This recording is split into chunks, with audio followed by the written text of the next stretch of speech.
Today, we're going to learn about 8 mistakes that ruin first impressions. Well, let's begin. Number 1. Correcting mistakes. A good or bad first impression can sometimes hinge on a single comment, instantly transforming a great conversation into a complete disaster. Let's say you're at a party talking to a new group of people. They start joking and laughing about a movie you really like, but you hear them get an actor's name wrong. So, since you know the actor's real name, you jump in and correct their mistake, only to realize you accidentally turned a fun, positive interaction into an awkward moment. For some people, it's not easy to ignore even the most insignificant mistakes. For example, if someone says funner instead of more fun, it's tempting to correct their grammar, but even this tiny amendment can make you seem stiff and serious. When people are socializing, they want to be calm and comfortable, which won't happen if they're worried about messing up every time they open their mouth.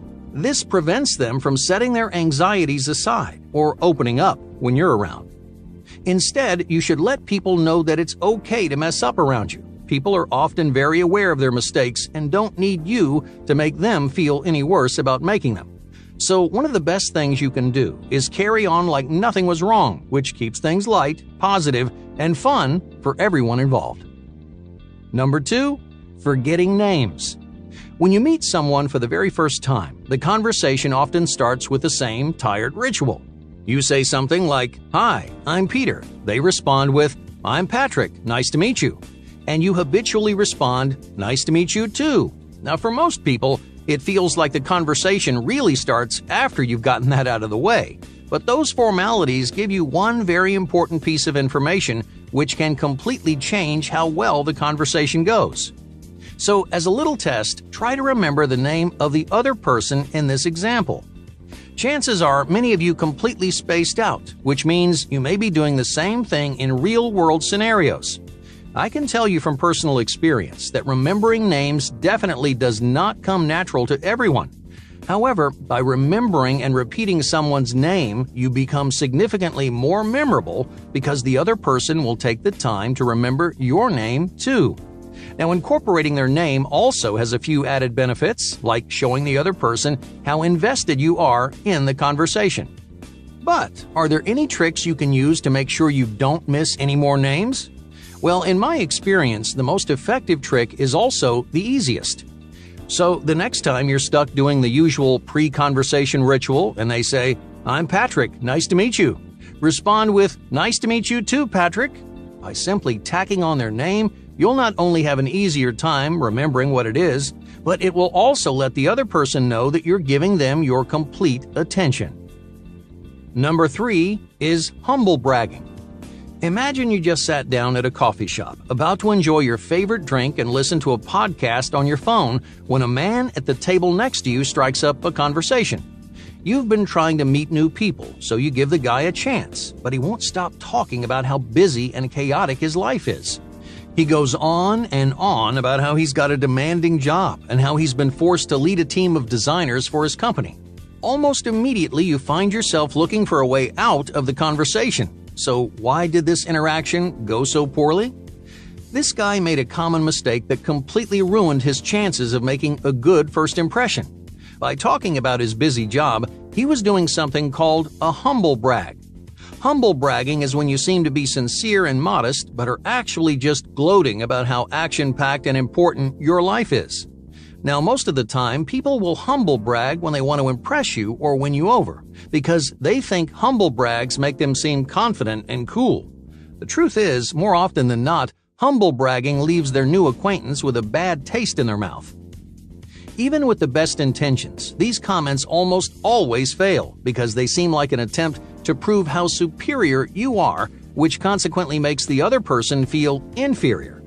It's important to remember that the best first impressions leave both parties feeling secure about the other person and themselves. Number 4. No eye contact. Eye contact has its place in just about every social interaction, so it's no surprise that it plays an important role in making good first impressions. When meeting new people, our nerves tend to go into overdrive. We overthink and get embarrassed way more than we would with close friends, which can have a huge effect on our body language. Eye contact is usually one of the first things to fall by the wayside. When we feel intimidated or insecure, it can be incredibly uncomfortable to maintain eye contact with another person. But by staring at the floor, the ceiling, or just about anywhere else, you're making sure they know exactly how uncomfortable you are. And when you're uncomfortable, they're uncomfortable. Even if you're feeling nervous, use eye contact to let the other person know that you're present, attentive, and you want to continue interacting with them. Now, while it may be difficult at first, the longer the conversation goes on, the more natural it should feel. Number 5. Blank expression. Let's say you've got a big interview for a job you've been chasing for years. This is your final chance to impress the hiring committee before they pick someone to fill the position, so you really need it to go well. Throughout the interview, you look for some indication that you're doing well, but the interviewers just stare blankly at you the whole time. Even if you gave the best possible answers, you still leave the interview feeling uncertain because of the blank looks on their faces. When interacting with new people, we often use their facial expressions to judge how well the interaction's going. If they're smiling, we think it's going well. If their brow is furrowed, you probably did something to make them angry.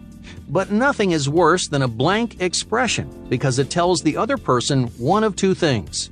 You're either bored or you don't care, both of which leave your acquaintance feeling rejected and insecure.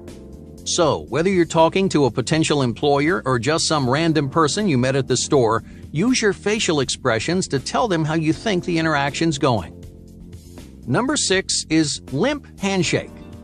Think about a handshake like an investment. If you put just a little bit of money into something, you probably aren't that confident that it's going to do well in the future, so you're fine with just losing a small sum. But if you invest every dollar that you have, you're showing how much faith and confidence you have in whatever you're investing in. Handshakes work the same way. When shaking someone's hand, you can't throw out a limp wrist or a two-fingered handshake and expect the other person to feel confident about interacting with you. A weak handshake tells the other person that you don't care enough to firmly shake their hand, which means they won't bother investing the time and effort to get to know you. Number 7. Lacking a sense of humor. Humor is another effective way to make sure you leave a good first impression, because it not only makes the other person feel more comfortable, but also shows them that you two have something in common. People often say that their favorite thing about a close friend is that they share a sense of humor.